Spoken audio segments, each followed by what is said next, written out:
Himayin. Check po na. Check. Okay na, sir. Check. Mag-mic pa ko. Yan ano?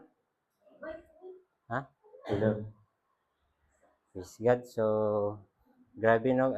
Gwapo kayong testimony kay Diha. Speechless na nung kuda. Hilak mong good si sir. So, anak gyud nga dili gid mapugnan no ang kon basta nga ipagawas nato, i-share nato kung unsa ka maayo ang Ginoo sa atong kinabuhi. Amen. So, ato usab karon sugdan og basa ani nga sa Acts chapter 16 verse 25 to 34. Atong basahon, dunga na itong basa. Klaro? Okay? Yes, pwede tindog sa makatindog lang. Okay. So, 1, 2, 3. About midnight, Paul and Silas were singing hymns to God, and the other prisoners were listening to them. Suddenly, there was such a violent earthquake. The foundations of the prison were shaken. At once, all the prison doors flew open, and everyone's chains came loose. The jailer woke up, and when he saw the prison doors open, he drew his sword and was about to kill himself because he thought the prisoners had escaped. But Paul shouted, "Don't harm yourself. We are all here." The jailer called for lights, rushed in and fell trembling before Paul and Silas. He then brought them, "Sirs, what must I do to be saved?" They replied, "I believe in the Lord Jesus, and you will be saved, you and your household." And he spoke the word of the Lord to him and to all the others in his house. At that hour of the night, the jailer took them and washed their wounds, and immediately he and all his household were baptized. The jailer brought them into his house and set a meal before them. He was filled with joy because he had come to believe God, he and his whole household. So mag-ambot ta mga igsoon. Father Lord God Jesus, salamat Lord din kahapon na Lord God, and we pray Lord God nga gamitan ako Lord God nga mag-share sa imong pulong karong hapon na Lord God. And salamat Lord sa imong gugma ug pasaylo asab kami Lord God sa mga kapakyasan nga mong nabuhat Lord God. And Lord, we pray Lord God nga karong hapon Lord God nga kini nami masabtan sa imong pulong nga i-share Lord God. Salamat Lord kining tanan na mangyampo in Jesus name. Amen. So manindog ta manglingkod ta. Manindog. So, karon mga igsoon, ato ning hisgutan, ato ning himay-himayon ang story sa The Jailer. So, diha sa scripture, about midnight, Paul, saan yun? Silas?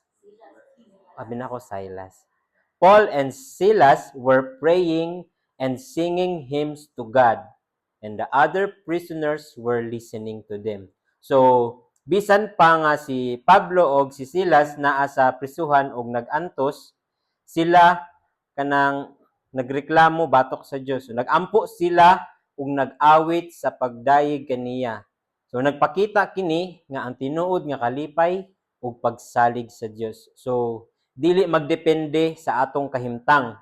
So, ang ubang mga binilanggo na minaw kanila busa ang ilang pagsaksi naka-impluwensya usab sa uban. So atong mabasa sa chapter 26, verse 26. Suddenly there was such a violent earthquake that the foundations of the prison were shaken. At once all the prison doors flew open and everyone's chains came close. So ang Dios milagrohong milihok pinaagi sa linog nga nakapakurog sa prisuhan ug nakatangtang sa mga katong kadena sa mga piniriso sa chain ug nagpakita kini nga walay butang nga lisod alang sa Dios. So siya adunay gahom sa pagluwas ug pagbuhi sa tawo gikan sa bisan unsang kanang matang sa pagkabihag sa espirituhanon. So, sunod sa 27, the jailer woke up and when he saw the prison doors open, he drew his sword and was about to kill himself because he thought the prisoners had escaped. So, sa kaniadto, dili basta-basta ang trabaho nga kanang jailer, kanang magbantay ka. Unsay tawag na karon ma'am sa jailer? Sa warden. So, dili basta-basta kay kung makabuhi ang piniriso, patyon imong kinabuhi maoy kanang puli, kanang mapatyon ka. So, muna nga ang jailer na pagmata niya, nakita niya nga abri ang kanang pirtahan, ay kanang gate sa mga bilangguan, kanang iyahang gikuan sa iyang kaugalingon ba nga iyang nasayang mind nga magpakamatay na lang ko kay unsaon ko man ni nga nakabuhi man ang mga kuan, ang mga piniriso. Nabalaka siya tungod sa linog kay naabri.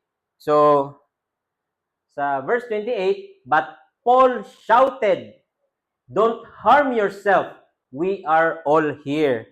So muna gisyagit ni Paul nga ayaw og kanang pag-suicide, ayaw pati ang imong kaugalingon kay naa raming tanan. So si Pablo wala mangita og higayon aron makagawas. Imagine no karon jo kana bang kung mga kuan ba kay abri ra dagan na ka mo gawas na ka ba kay oy mo na gid ni ang opportunity.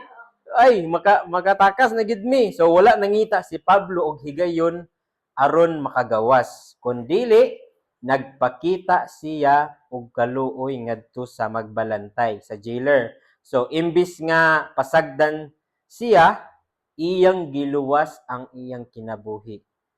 Kini usa ka hulagway sa gugma ni Kristo nga bisan ang mga tawo nga walay paglaom mahimong makadawat sa grasya ug kaluwasan pinaagi kaniya. So sa verse 29, the jailer called for lights, rushed in, and fell trembling before Paul and Silas. So sa dihang nadungog sa magbalantay ang tingog ni Pablo, dali siyang misulod og nangurog sa kahadlok. So nakaamgos siya nga adunay talagsaong gibuhat ang Dios. So ang iyang pagpakumbaba sa atubangan ni Pablo og Silas nagpakita nga nagsugod na ang Dios sa pagtrabaho sa iyang kasing-kasing. So he then brought them out and asked, nangutana siya ang jailer, "Sir, what must I do to be saved?" So unsa man akong buhaton para maluwas kay sayunan ka nga ikaw ibutang nato sa atong sitwasyon ba nga kita mo'y naa dito sa sitwasyon sa jailer, kulbaan kita kay patyon man ta kay wala ang mga piniriso mo na mabalaka ta mao na nga kini mao ang labing importante nga pangutana nga mahimong ipangutana sa usa ka tawo. So dili na siya nangutana unsaon paglikay sa silot sa awtoridad, kundili unsaon niya pag-angkon sa kaluwasan. Nakaamgo siya nga kinahanglan niya ang Dios ug nga dili niya maluwas ang iyang kaugalingon. And then ang ilang tubag ni Paul, believe in the Lord Jesus and you will be saved, you and your household. So gihatag ni Pablo og Silas ang usaka simple apan gamhanang tubag nga tuo kang Ginoong Hesus ug maluwas ka. So ang kaluwasan maangkon pinaagi sa pagtuo kang Ginoong Hesukristo. So dili pinaagi sa maayong binuhatan o relihiyosong mga ritual, kundi pinaagi sa pagsalig kang Kristo. So ang ikaw og ang imong panimalay wala magpasabot nga maluwas dayon ang tanan nga miyembro sa pamilya tungod lamang sa pagtuo sa usa ka tawo apan nga ang mensahe sa kaluwasan bukas usab alang kaniya. So ana mga igsoon nga dili lang nabot pasabot nga example maingon ta nga ay dako man kog gihatag simbahan maluwas na ko, ay gitabangan man ako tong mga gigutom dito sa kalsada maluwas na ko. Dili na ingana mga igsoon. Og ang giingon diri, believe in the Lord Jesus and you will be saved. So kung kita mutuo diha kang Ginoong Kristo, kita maluwas. Then they spoke the word of the Lord to him and to all the others in his house. So, wala lang sila moingon nga tuo lang. Ilang gipasabot ang pulong sa Ginoo ngadto sa magbalantay o sa tibuok niyang panimalay. Aron sila makasabot kung kinsa si Jesus ug unsay iyang gibuhat alang sa mga makasasala. So, at that hour of the night, the jailer took them and washed their wounds. Then immediately he and all his household were baptized. So makita nato nga adunay kabag-uhan sa iyang kinabuhi.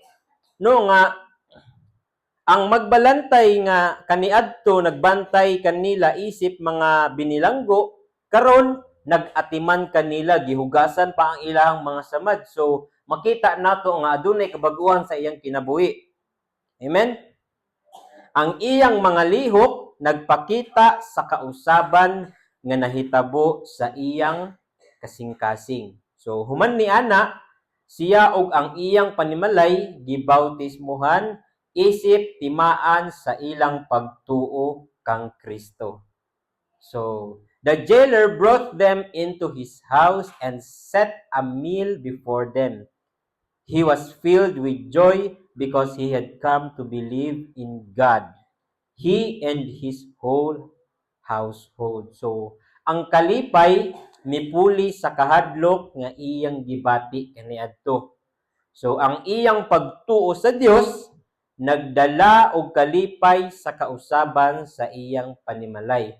So, ang tinuod nga kaluwasan dili lamang naghatag og kapasayloan sa sala, kundili naghatag usab og bag-ong kinabuhi og tinuod nga kalipay. Amen? So, sa una, abi nako nga ang tinuod nga kalipay mabati diya sa uyab. Abi nako nga, uy, kung makauyab ko, malipay na siguro ko. Ana ba?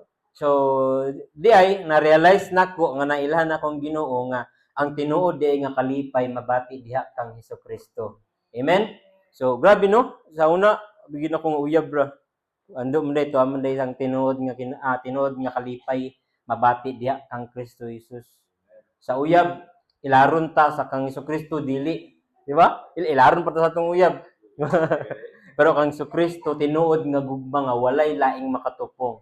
Walay laing gugma nga makatupong sa gugma ni Jesus kanatong tanan. Sayunan kanang gidupahan ta, di ba? Para bayaran ato ang mga sala. Di ba? So, grabe. Yung matod ba kay Pastor Jericho, grabe no? Grabe no? So, karong nga po na, ay, bright eh. Atong pagahisgutan ang usa ka pangutana sa jailer, what must I do to be saved? So, unsa may atong angay buhaton para maluwas?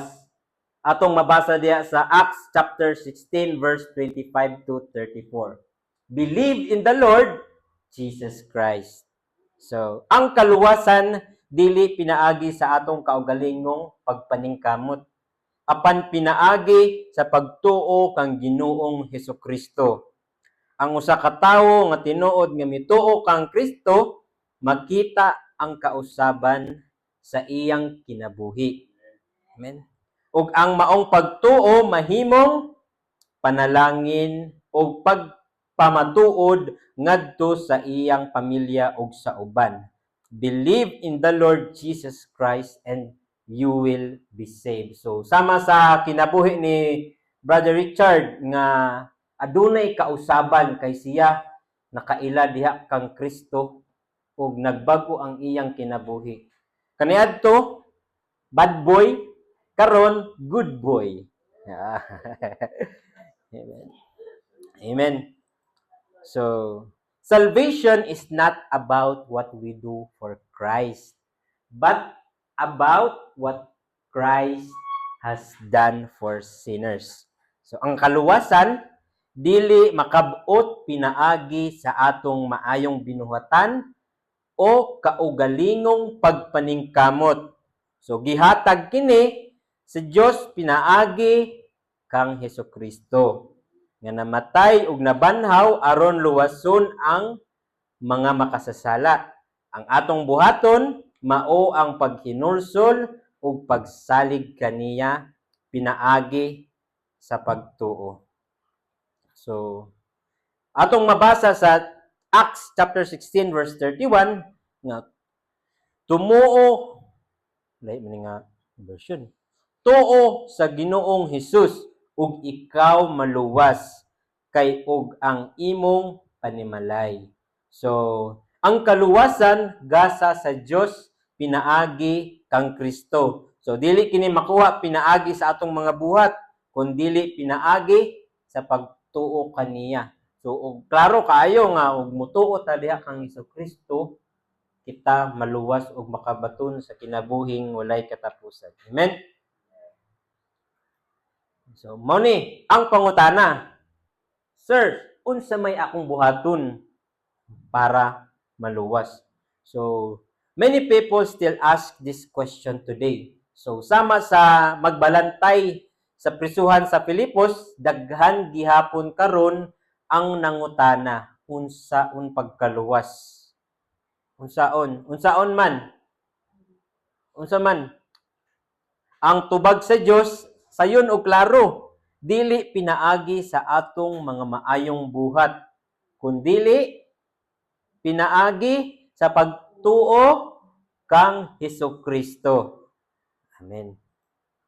So, believe in the Lord Jesus and you will be saved. So, ang kaluwasan dili pinaagi sa atong mga buhat, apan pinaagi sa pagtuo kang Hesukristo.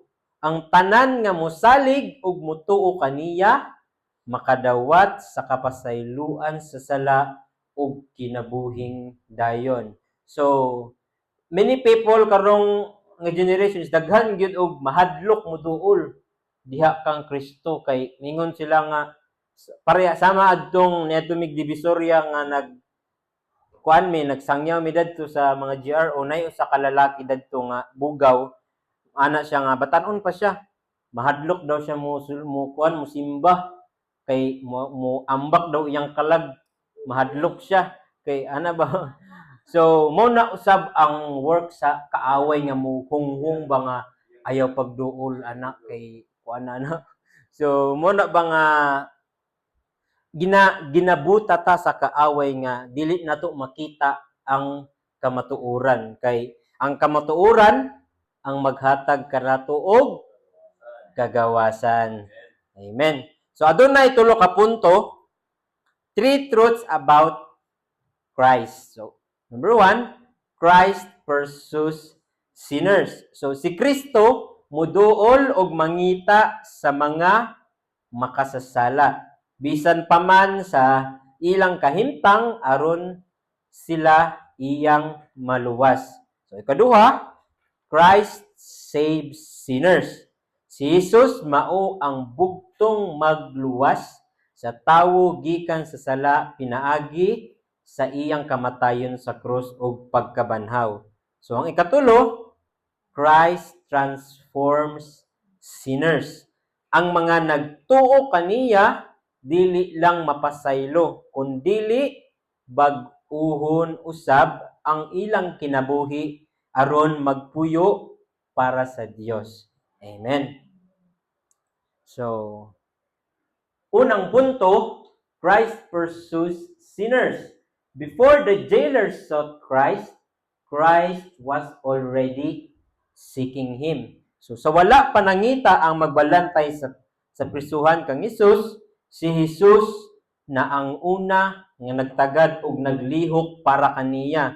So, nagpasabot kini nga ang Dios dili naghulat lang nga ang tawo muduol kaniya, kundili siya ang una nga muduol og mangita sa tawo nga nawala tungod sa sala. So in Luke chapter 9 verse 10 atong mabasa, the Son of Man came to seek and save the lost. So mianhi si Ginoong Hesukristo para sa mga unrighteous, para sa mga kita, sa mga makasasala, para kita luwason. Wala siya nianhi para sa mga perfect, para sa mga kuan. Kundili nianhi siya sa kalibutan para kita luwason. So, grabe no? Nga mianhi pagid siya para nga luwason kita. So ingana kay ta ka special diha sa ato ang buhi nga Dios. Amen.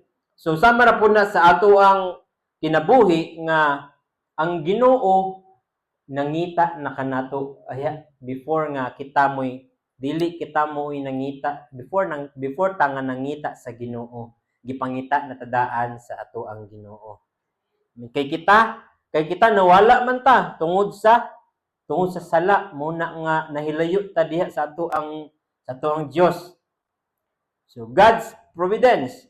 Christ arranged Paul and Silas in Philippi. Their suffering, the earthquake, the jailer's rescue. So si Kristo mao ang nagdumala sa tanang panghitabo sa Filipos. So iyang gipadala si Pablo og Silas didto bisan pa ang ilang pag-antos sa prisuhan, ang linog ug hangtod sa kaluwasan sa magbalantay sa prisuhan. So nagpasabot kini nga walay mahitabo nga aksidente. Ang Dios adunay plano sa tanan para sa kaluwasan sa tawo. So amen. So sama ra po na sa ato ang mga kinabuhi nung ang Ginoo muhatag mo padala gid siya og instrumento para kita maluwas. Kaniadto si Ginoong Hesus pa ang ni anhi sa kalibutan para kita luwason ug siya nabanhaw og misaka sa langit. Karon mogamit siya og mga tawo para nga kita iyang luwason. Sama sa kinabuhi ni Brother Richard nga gipadala si Pastor Noel nga mahimong instrumento nga siya makailad diha sa ato ang buhi nga Dios. Amen. So dili gyud ta pasagdan sa Ginoo mo kuan gyud siya og moghimo siya og way para kita maluwas kay dili siya musugot nga katurang ubang tawo ang mauban diha sa iyang gingharian kung dili tang tanan.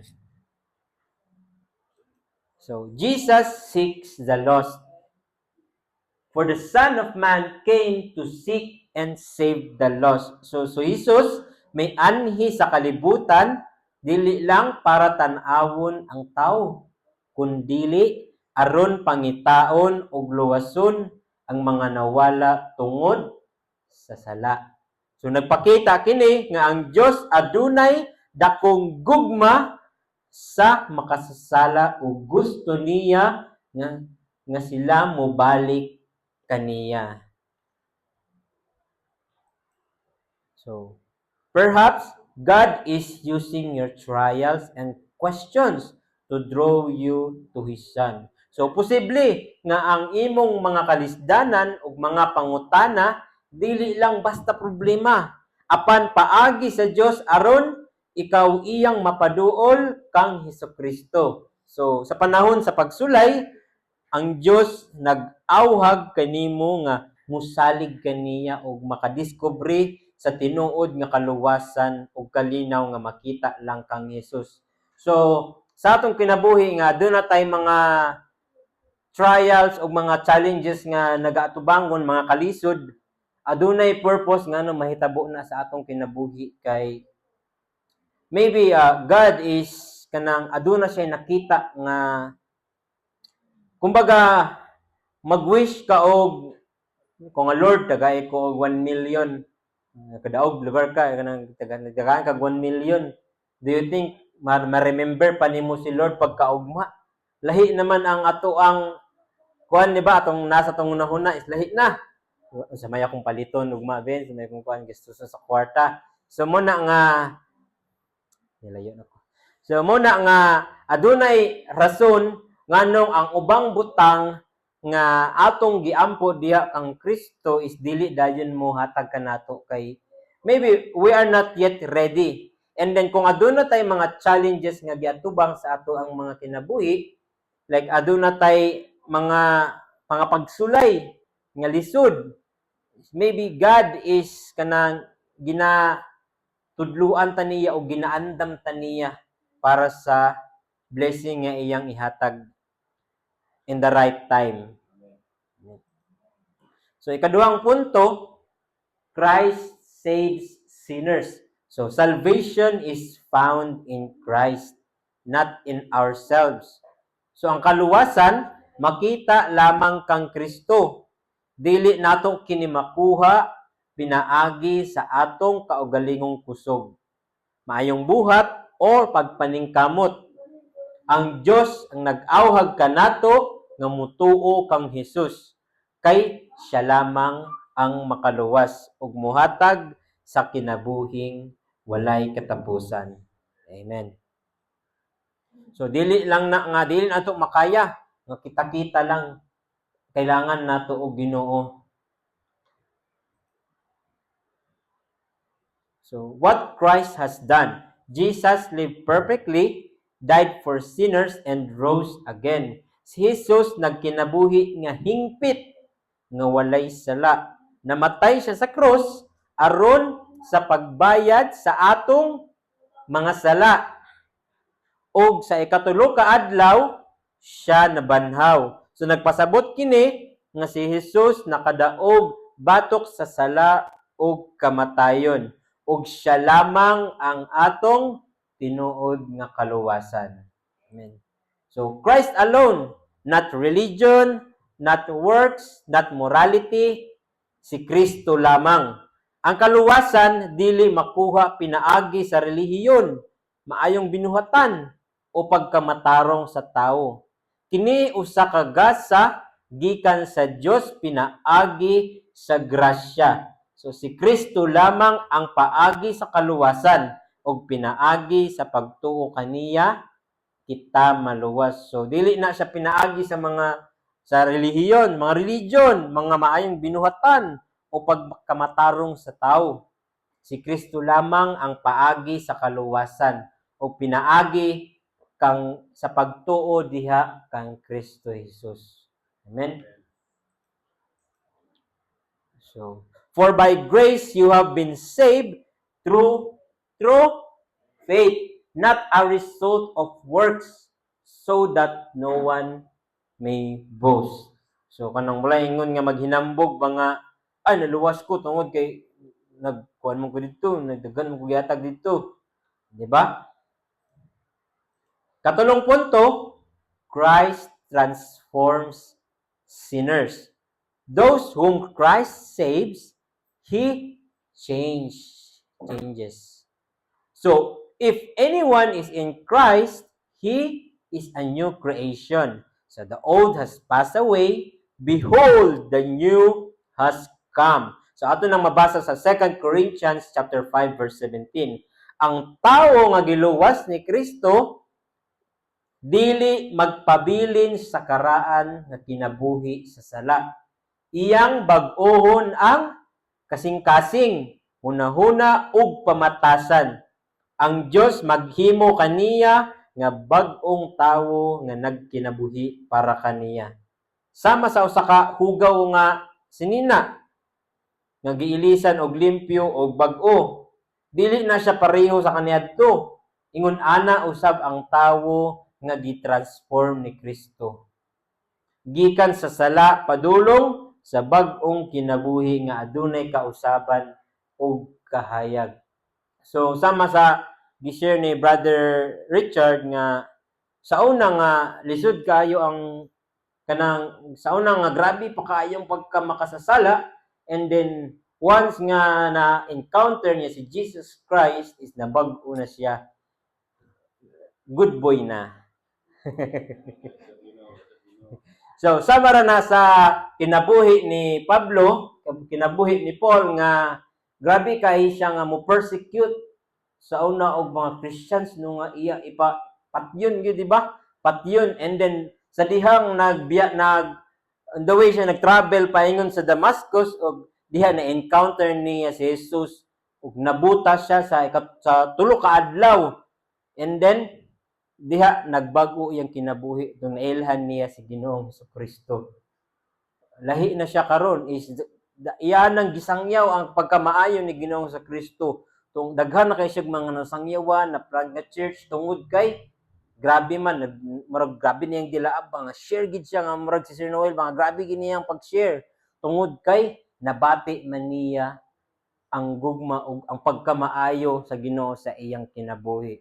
So, sama ra po na sa usa ka barbero, yan na po ng barbero. Sa usa ka barbero nga naa siya sa iyang barbershop ba nga naay pastor nga ni labay ba niya ni disulod sa iyang barbershop. Dala man siya Bible pagsulod sa pastor, ana day ng barbero nga, ay, pastor day ka? Nga ningon ang pastor nga, oh, ay, nawala ko. So, ana ang kuan nga, ana ang barbero nga dili ko mutuo Ginoo. Ana man ang kuan, ana pastor ba ngano man? Ni ana ang barbero nga kung naa pay Ginoo, wala untay linog, wala untay earthquake, wala untay mga o wala mga kasakit, wala ta mga okay ang tanan. Wala mga kuan diha ba mga tawag na mga earthquake, mga kalamidad. Nga na man ang kuan. Nalimot yun ko sa akong illustration da. Ay, sa magining barbero niana ang pastor ba nga, ay mo ba? Niana po ng pastor nga ako, dili po kumuto og barbero. Yung ano man, ningon ang tanay ingon, tubag ang barbero ba ang ano man? Ana ang pastor nga, kung napay barbero, wala antay mga tag-asubuhok. Ha? Wala antay mga kuan diya, murag tulisan og naong diha tungod kay walay alot. Ana man ang barbero nga, pastor, kung niduol pa lang sila sa ako, maalotan ako sila libre. So niana pod ang pastor nga parehara na siya Brad nga kung kita moduol ta diha kang Kristo, kita makaila kaniya ug naa di ay Ginoo. Makaila kita nga adunay manluluwas nga nidupa para mabayaran ang atong sala. Amen. So muna mga igsuon nga para makaila ta diha nga na adunay manluluwas, muduol ta diha kang Kristo. Amen. So ako nito og barbero kay wala mo kialot. Tanaw na ko niya, mutuon ako mahalutan ko. So, has Christ changed you? Do you love Him? Or do you desire His Word? Napamatud-an ba sa imong kinabuhi nga ikaw gibag-o na ni Kristo? Or naa ba sa imong kasing-kasing ang tinuod nga gugma kaniya? Ug nagtinguha baka nga mobasa og maminaw sa iyang pulong. So kini nga mga pangutana nag-awhag kanato sa pagtan-aw sa atong kaugalingon kung ang atong pagtuo tinuod ba nga nagdala sa kausaban sa atong kinabuhi. Atong mabasa diri, believe in the Lord Jesus Christ and thou shalt be saved. So ang mensahe sa kaluwasan klaro kaayo. Mutuo lang kang Hesukristo, dili nato kinahanglan saligan ang atong maayong buhat. Dili nato kailangan saligan ang relihiyon o kaugalingong pagpaningkamot. Si Jesus ra ang paagi sa kaluwasan. Karon, ang Dios ang nag-awhag kanimo nga musalig kaniya. Kay siya ang makaluwas ug magbag-o sa atong kinabuhi. Amen. Usapod ko ana nga sa una wala pa man ko kaila sa Ginoo. Bata pa kay ko adto nga nag-ampo ko sa akong kwarto ba nga ang akong kinabuhi sama ra pud sa kinabuhi ni maihalintulad nako sa kinabuhi ni ni Joseph ba nga grabe nahimo siyang slave kanang gibaligya siya igsuon pero wala ko gibaligya. Nahimo lang kong slave kay maski Domingo dili ko makasimba. So muna nga sa dihang grabe kay akong hapit na akong malubaan sa akong auntie adto ba. Kay tungod kay sa bulak pisa lang nga nabuhat, grabe man iyang pagdumot. Siguro about sa akong family, ana ba nga naa sila mga grudge or mga grudges. So muna nga anyway kanang grabe gid ang gibuhat sa Ginoo ba nga nagampo ko nga katong naglayas na ko sa akong auntie, nagampo ko ba nga Lord kanang bag-uha ang ako ang auntie. Dili na unta ko niya kanang nagdaugon ba nga iya na unta kong itrato nga iyahang pamilya kay kadugo biyan ako niya inganaon ko niya atubangan pagid ba nga iya kung i-check ka sa among silingan kala si ko titipulan kayo. Bisa grabe na akong pagpaningkamot ba nga hilis na akong kamot hinimog hollow blocks. Mao na nga so grabe gyud sa I think mga 5 ka tuig na ko nga pag-ampo dugay-dugay pod nga dili diretso kay adunay purpose nganong dugay pag nganong dugay na tubag ang ato ang mga pag-ampo. So kaniadto pagbalik nako diri is grabe kanang natingala gud ko ba kay love na kay ko sa auntie. So grabe